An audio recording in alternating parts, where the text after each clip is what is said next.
UGC मामले में supreme court के फैसले पर अखिलेश यादव ने क्या कहा, सुनिए। हम सब का मानना यही है कि दोषी बचे ना,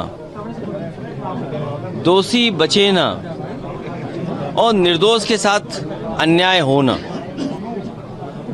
दोषी बचे ना,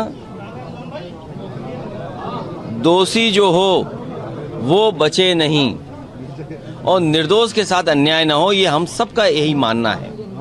और इससे पहले भी रेगुलेशन आए थे 2012 में, और 2012 के रेगुलेशंस में कमी क्या रही या उसमें क्या क्या फैसले हुए थे या किस तरह का यूनिवर्सिटी या वहाँ के लोगों ने व्यवहार किया था, टेकअप किया था उनके चीज़ों को।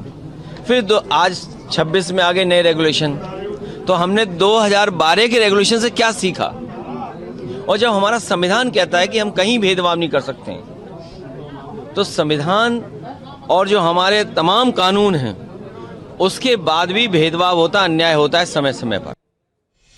जल्द हमारे सहयोगियों का रुख करती हूँ। सुप्रीम कोर्ट से सहयोगी पीयूष पांडे हमें ज्वाइन कर चुके हैं, साथ ही पटना भी रुख करेंगे। रुपेश हमारे सहयोगी हमारे साथ है। पीयूष, क्विक अपडेट, क्योंकि ऑब्जर्वेशन में कोर्ट के जिस तरीके से बातें आई उसमें भेदभाव को देखते हुए, नियमों को देखते हुए स्ट्रॉन्ग स्टेटमेंट बताएं। बिल्कुल, देखिए, सुप्रीम कोर्ट ने साफ तौर पर यह कहा कि प्रथम दृष्टया इस मामले में जो नियम बनाए गए हैं उनकी भाषा स्पष्ट नहीं है और कहीं ना कहीं भेदभाव झलकता है। तो ऐसी स्थिति में हम इस मामले पर विचार करेंगे। और यही कहते हुए सुप्रीम कोर्ट ने इस मामले में नोटिस जारी कर दिया केंद्र सरकार को और यूजीसी से भी जवाब तलब कर लिया। और साथ ही सुप्रीम कोर्ट ने इस मामले में यूजीसी के जो नए नियम हैं उन पर रोक लगा दी। और ये रोक तब तक जारी रहेगी जब तक कि जो कमेटी है उसका फॉर्मेशन नहीं हो जाता और कमेटी एक ड्राफ्ट बनाएगी, उसकी समीक्षा सुप्रीम कोर्ट और केंद्र सरकार के द्वारा की जाएगी। इसके बाद जब इस मामले में नए रूल लाए जाएंगे तब संभवतः इस मामले पर कोई निष्कर्ष निकलकर सामने आएगा और अगली सुनवाई इस मामले पर सुप्रीम कोर्ट 19 मार्च को करेगी।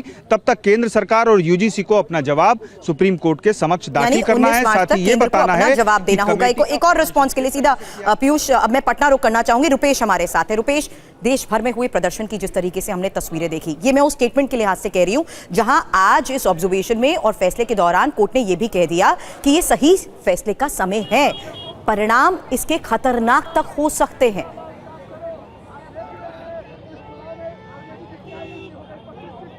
जी हाँ, देखिए, बिल्कुल। और पटना में लगातार प्रदर्शन हो रहा था। अलग अलग जो सवर्ण संगठन है, अलग अलग छात्र संगठन हैं और अलग अलग सिविल सोसाइटी के लोग यहाँ पर प्रदर्शन कर रहे थे। आज सुप्रीम कोर्ट ने ये फैसला दिया है अपने इस ऑब्जर्वेशन के साथ कि भाषा अस्पष्ट है और कहीं ना कहीं प्रथम दृष्टया इसमें भेदभाव की झलक मिल रही है। देखिए, जो सुप्रीम कोर्ट का टिप्पणी है वो स्वागत योग्य है। सुप्रीम कोर्ट जो है वो संविधान का रक्षक है, उसने देखा इस चीज़ को, इसकी समानता को नहीं किया गया है तो उसने टिप्पणी की।